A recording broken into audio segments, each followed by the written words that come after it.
magkukwento ako sa inyo. Ang pamagat ng ating storybook ngayong araw ay si Pampagong at si Eko Conejo. Orihinal na kwento ni Ofelia E. Concepcion, guhit ni Marvin Romero, cover design ni Michael Miranda. So ano ang nakikita niyo sa ating cover page? Mga hayop. Mga hayop. Very good. Si Pampagong ay isang Turtle. turtle o pagong. Si Eko Conejo naman ay isang Conejo. Conejo. So, tingnan natin kung sino ang mananalo sa karera na magaganap.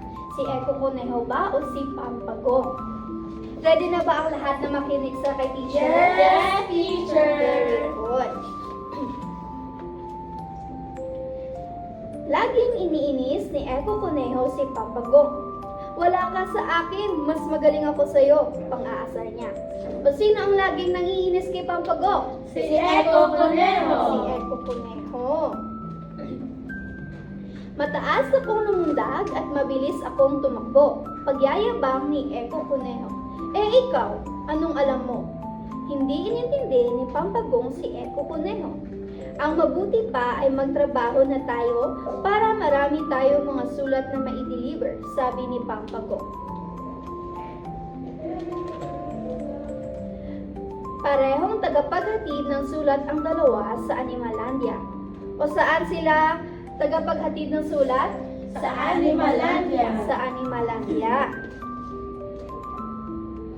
Ang kaibahan nila ay mayabang si Eko Conejo at mapagkumbaba naman si Pampagong. O sino ang mayabang sa kanilang dalawa?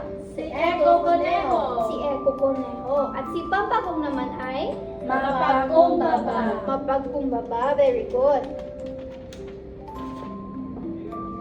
Minsan ay hinamon ni Eko Conejo si Pampagong. Magparamihan tayo ng mayahatid na sulat. Sigurado ako na talo kita.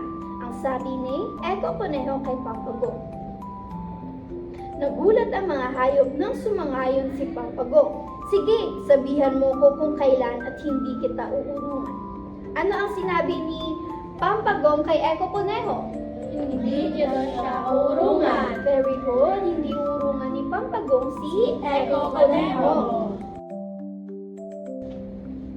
Kumalat ang balita tungkol sa hamon ni Eko Conejo. Magandang panoorin yan, ang sabi ni Husang Usa. Araw ng karera ni na Pampagong at Eko Conejo. Marami ang sumaksi sa paligsahan.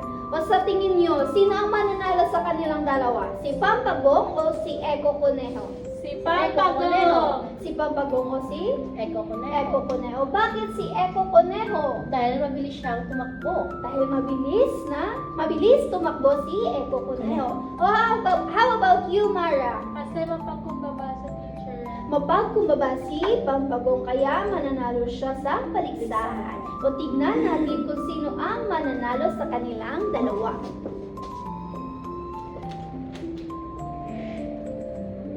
Magsingdami ang mga sulat na i-deliver ng dalawa. Magkaiba ang daan pero magkasing layo ang mga bahay na pupuntahan nila. Mabilis na nabawasan ang mga sulat na i-deliver ni Eko Conejo. Ang mabuti pa ay magpahinga muna ako, ang sabi ni Eko Conejo. Ano ang ginawa ni Eko Conejo? Nagpahinga. Nagtulog o Pahinga. nagpahinga si Eko Conejo. Tingnan natin kung ano ang ginawa ni Pampagong. Samantala, walang tigil si Pampagong sa pagdi-deliver ng mga sulat. Malamig ang simoy ng hangin. Napasarap ang tulog ni Eko Conejo. Ano ang ginawa ni Eko Conejo? Natulog. Natulog siya, nag-sleep dahil malamig ang Simoy ng hangin. Malamig ang simoy ng hangin. O tingnan natin kung ano ang mangyayari kay Eko Conejo dahil nakaidlip siya. Nagmadali si Eko Conejo sa paghahatid ng mga sulat. O anong ginawa ni Eko Conejo? Nagmadali. Nagmadali siya dahil nakatulog siya at hindi siya nakapaghatid ng Sulat. sulat. Malaki ang tiwala niya na siya ang mananalo sa paligsahan, pero nagkamali siya. Nagpalakpakan ng mga hayop na makita si Pampagong. Dala niya ang katunayan na naihatid niya ang lahat ng mga sulat. O ano ang nangyari kay Pampagong?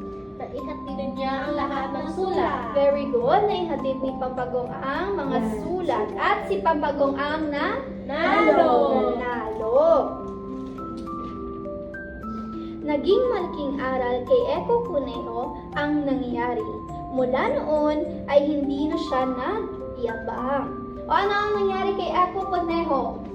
Natalo. Natalo siya. Nagkamali, teacher. Yes, at nagkamali. So ano ang aral na nakuha niyo sa ating kwento ngayong araw?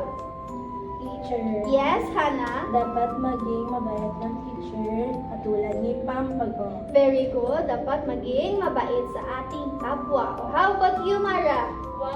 Huwag magmayabang teacher katulad ni Eko Kuneho. Very good. Huwag magmayabang. So, ngayong araw, ang natutunan natin ay huwag maging mayabang sa kapwa at maging Mabait at magpagkumbaba. yes, mabait lang at magpakumbaba dahil ang pagiging mayabang ay Masama. masama. Very good. So, nag-enjoy ba kayo sa ating kwento ngayong araw? Yes, teacher! Very good. So, ngayon ay uuwi na tayo. Goodbye mga bata! Goodbye, teacher!